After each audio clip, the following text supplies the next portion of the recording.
CS Wrench here. Today we're going to do a final drive fluid change on our BMW R1200R, and just figured I could let you guys ride along to see how I do it. There's a few tools that you will need to get this job done. The first tool would be a T50 torque socket. This is used to take the wheel off and obviously reinstall the wheel. I use a 3-inch extension,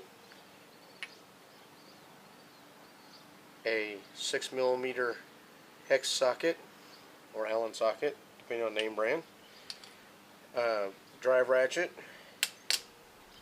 torque wrench.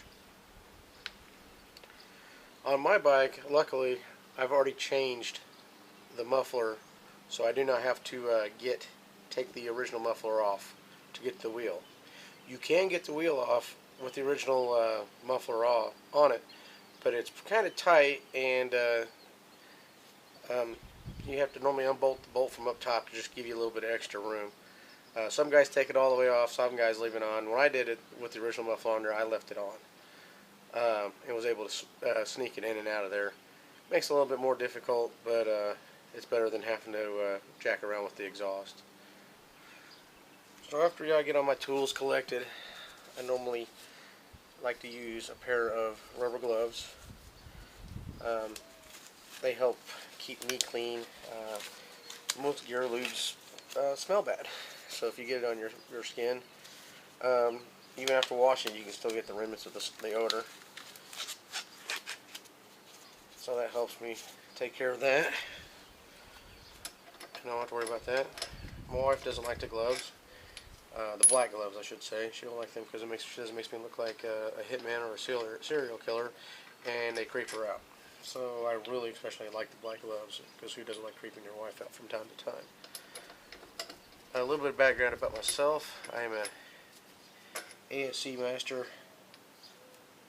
automotive repair technician.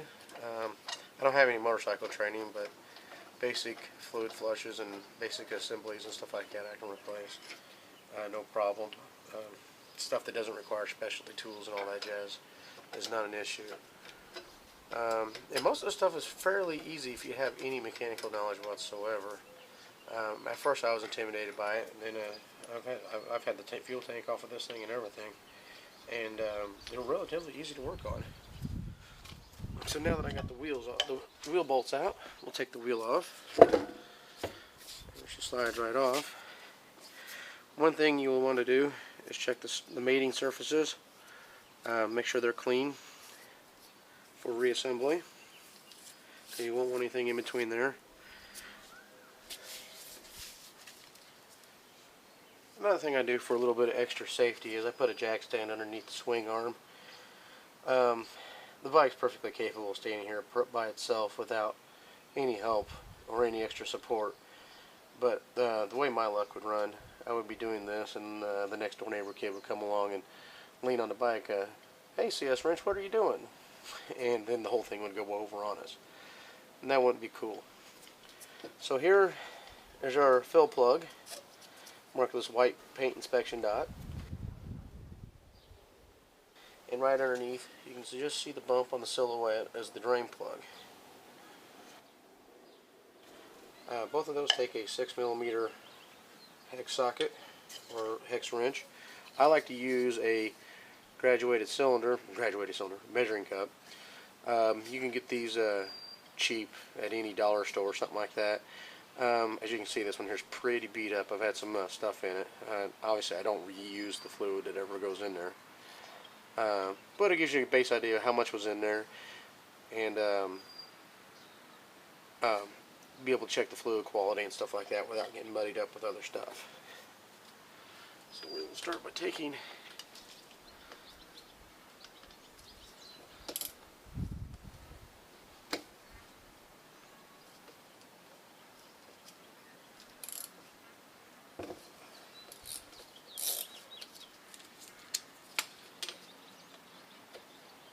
the drain bolt out.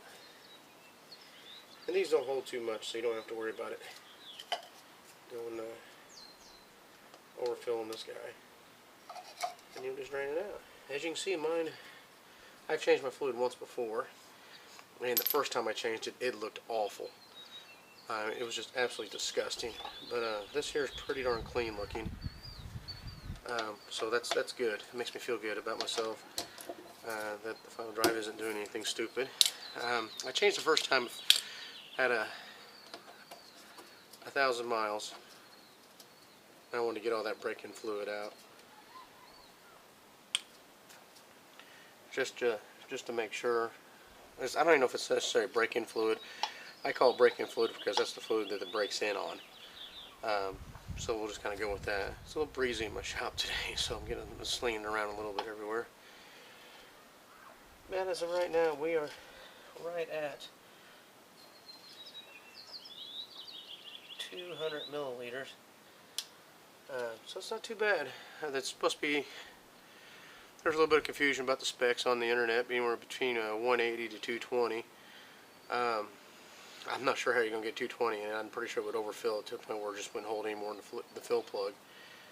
I had, when I drained it originally, it came out to about 190, so I went ahead and just topped it up to 200. I do believe I'm just going to kind of roll with that because it seemed to be like the in-between. And from there, we'll just continue to let it drain. While that's draining, or while we're finishing up that draining, I should say, you have on your drain plug, the lower drain plug has a magnet in the bottom. As you can see, I can take my shop rag and wipe that metal residue out of there from the gears clashing together. This is normal. That's perfectly normal amount of metal in any type of gear mesh situation that they have this kind of stuff in. Automotive application, I see this stuff just all the time. If you want to get really crazy about getting all that metal out, you take your small screwdriver, try to pull it out, brake parts cleaner, spray it in there and get it all out. I normally wipe it out so I can see the base part of the magnet, and then begin from there.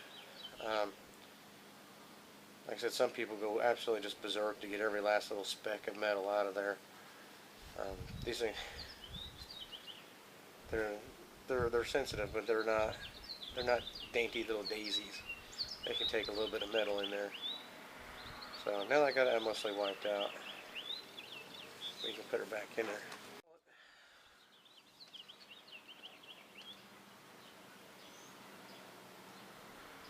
A little bit of extra fluid that drips out of there, I just use that to lubricate up that O-ring that's on the base. And then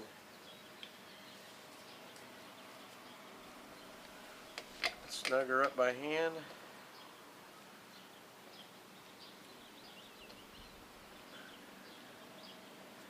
I've read the spec is 19 on one of them and 19 newton meters on one of them, 17 newton meters on the other. So the way I it is, I don't see that there's going to be that big of a difference between 1 newton meter, so I just average it out to 18. And I tighten that one to 18, and then when I add the fluid, I will tighten out the upper to 18 also. If anybody's interested, it's a Snap-on Tech Angle torque wrench. It does newton meter, foot pound, and torque angle. It is totally overkill for doing a final drive fluid change. But as a torque wrench I own, I use almost on a daily basis, so that's what I use. Now that we got the drain plug in, we will use OEM final drive gear oil, SAFXO. This is what is required for my 13. Always double check on your model year, because I do believe they had different ones for different fluids for different models. When you do check, always try to buy from a sealed container, because that would not be any good.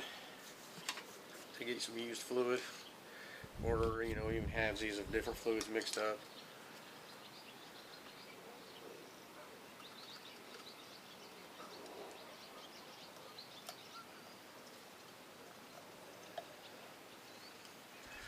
my dealer was kind enough to supply me with this guy. And it will definitely help filling up the fluid. The jar is 207 milliliters, which is just enough to, I guess, to allow top-offs. As I try to cut my thumb off with my very sharp knife.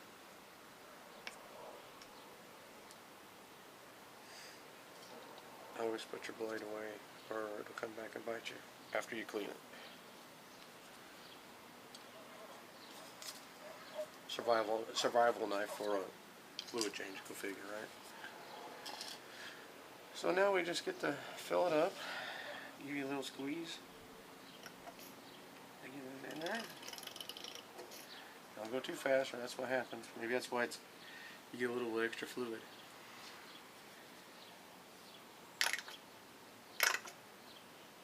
Let me insert random fart joke here.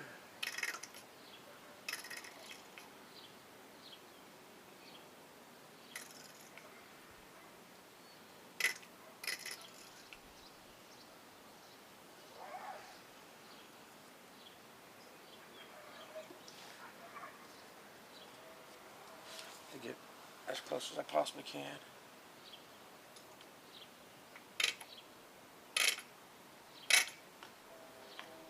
Maybe that's why they make it 207 milliliters, because you can't quite get the angle to get the full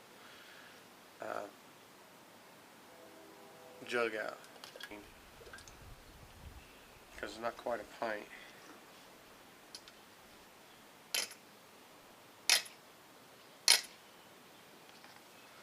And there you go. Let me grab something, I'll show you a little trick.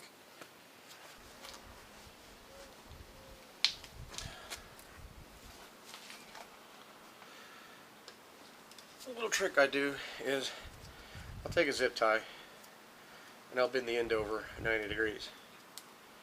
Then I'll take my steel rule, or any rule, and measure. We're at right at 21 millimeters at that angle. I'll stick my zip tie in there down to the 90-degree angle part, pull it back out, see where the fluid is. See where the fluid is right there on the, and you can measure that, and we're about 7 millimeters below the fill mark. That's not too shabby. So we should be good there. Gasket. You don't want to replace this. Here's without the gasket. I've done it without replacing the gaskets before and have had no issues. But you know, I've crushed this one twice, so the third time just seems to be pushing my luck. So I'll go ahead and use a new one. Install him.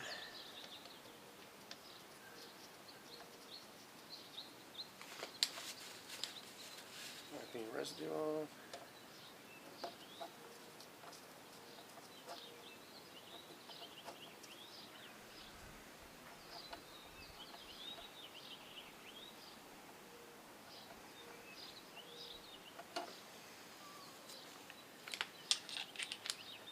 And tighten her down.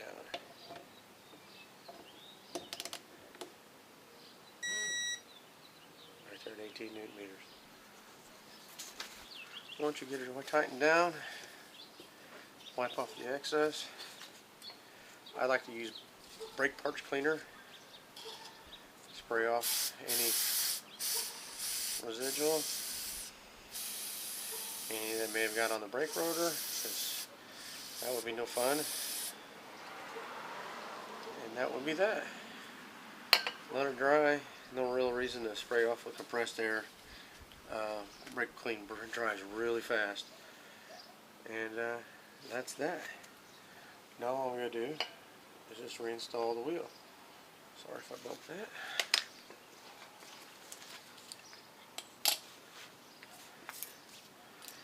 Get this out of the way.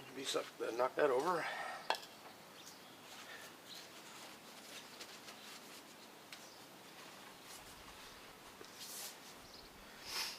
this is by far the hardest part of the job, reinstalling this poor wheel. Almost got to lay down on the ground. I've been laying down on the ground the whole time. I just find it, I guess, easier or whatever. Yeah, this is by far the hardest part. How I know it is, I stick the wheel bolt in, I lay down under low, and I can feel it line up.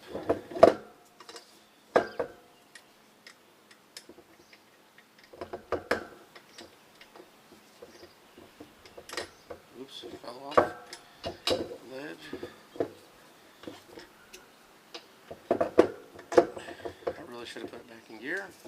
Making my job a lot more difficult.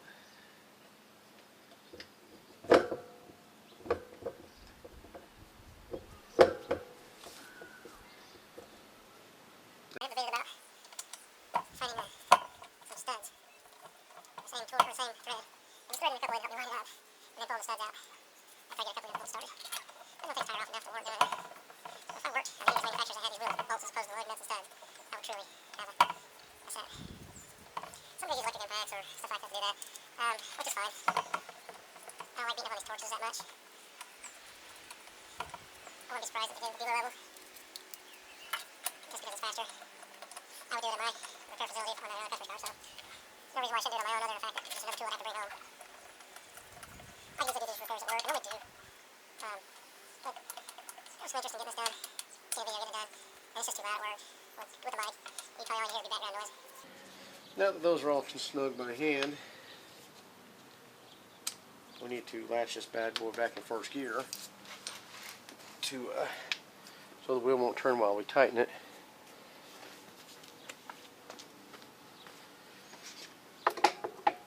There we go, we're in first gear.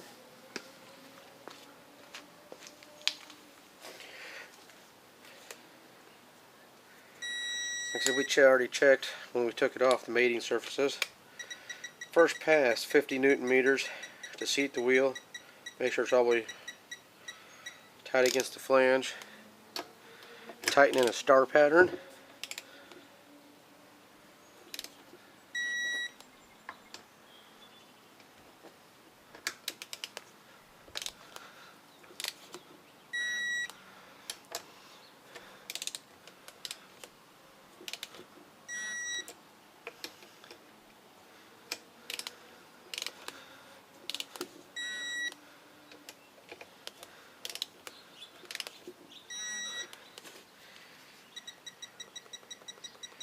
Next pass, 107.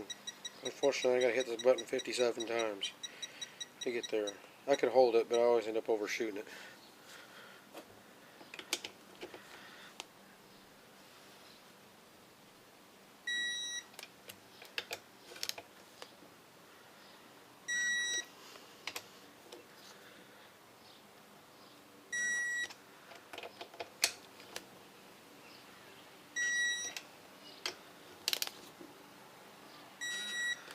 And just like that, the wheel is on there. Now, at this point in time, if you would, if you had stock muffler and you had taken enough, you'd have to retighten that or reinstall that and tighten that down. I do not have the torque specs for that, and I appreciate it for you guys watching the video. Please like it and subscribe to my channel, and we'll try to get some neat stuff going on up here. I just started this whole YouTube thing, so hopefully we can get some information out there about this wonderful machine.